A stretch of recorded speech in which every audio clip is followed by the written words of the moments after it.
Qualities of a great visualization. So let's take a look at some qualities of good visualizations here.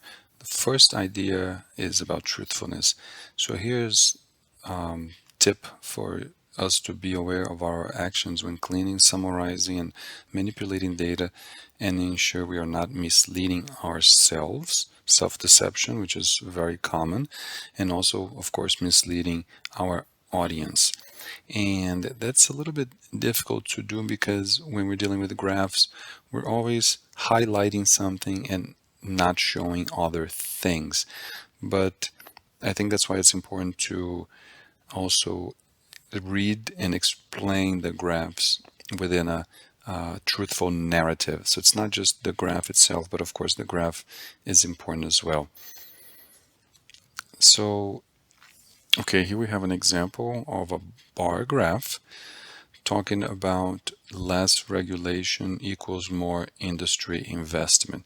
So there's already a kind of a association, maybe even when you want causation, when we have two correlations. So on the left, we have 1992 cable regulations and how much industry investment there is, 14 billion in the period of about 3 years.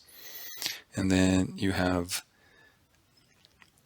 how investments of 56 billion after regulations were relaxed.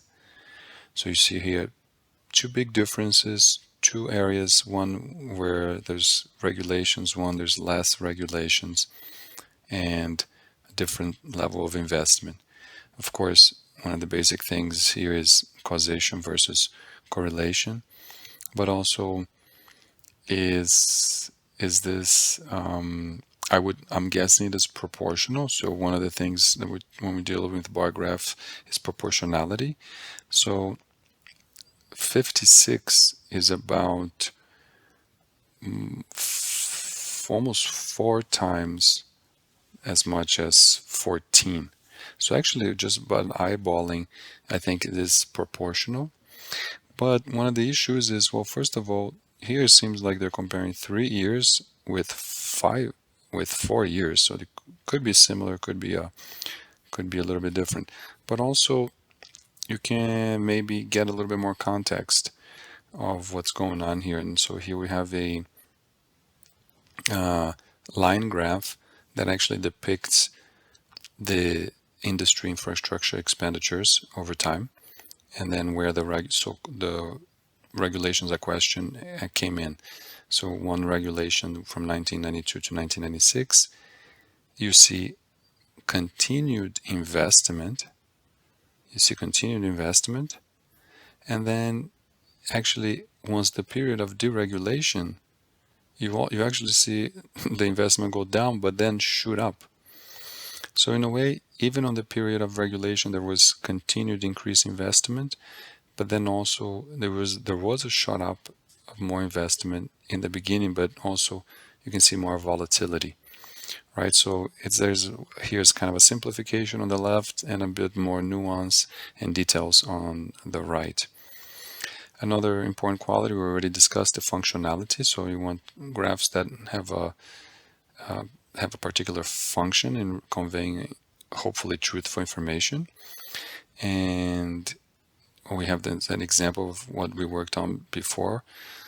I think, to be honest, both here on the left and on the right, they're both functional. I don't see the lines, it's too much decoration. But some have argued that, okay, it's better to have the one on the right. It's more functional and less decoration.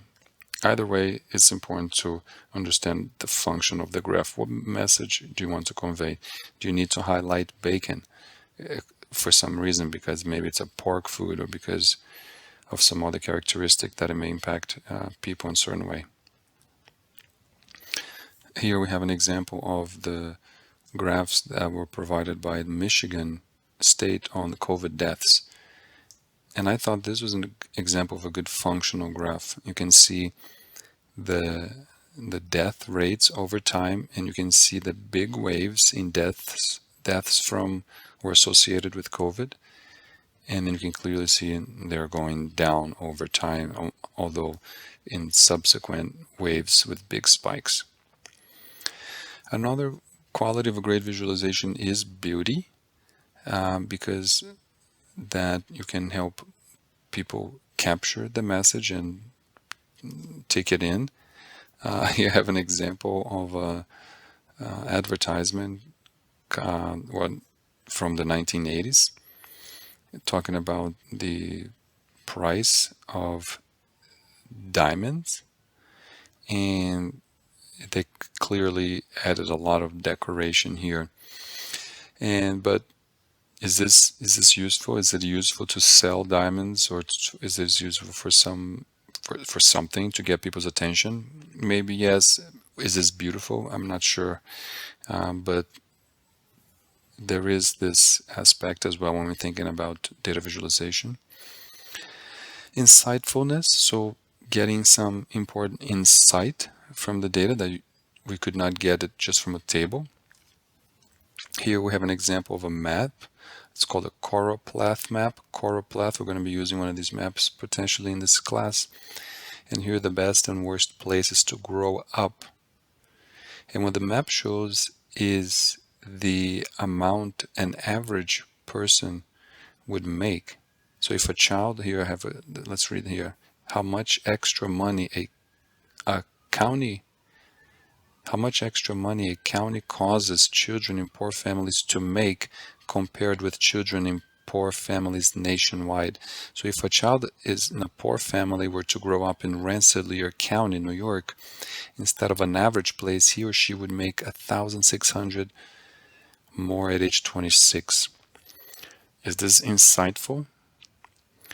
Well, I think actually this is a little bit problematic for multiple reasons. So for one, the article is saying that these are the best and worst places to grow up. Now, the only measure that they have here is income. So there's no measure about how friendly the people are, how sick or healthy the people are, if there are parks for people to enjoy their time outside, how much pollution.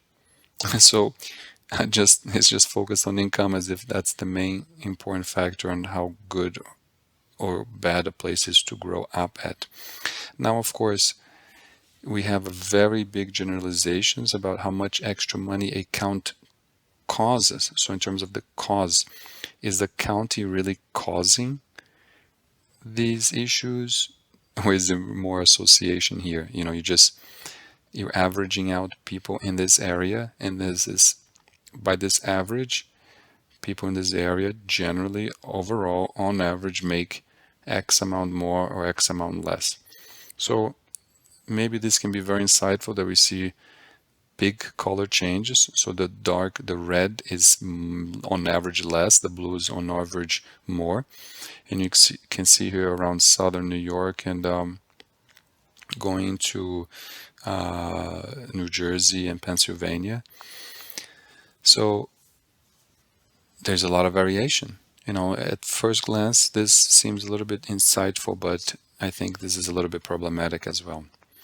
And of course, lastly, we can say that maybe enlightening is a good quality as well. You want to have a graph that not only insightful, beautiful, functional, and truthful, but also it sends a message with a higher social ethical goal. I don't have an example, but I would like to see you maybe provide an example of what you think is an enlightening graph when you find one, and share it with us. Okay, that's it for this one. See you next time.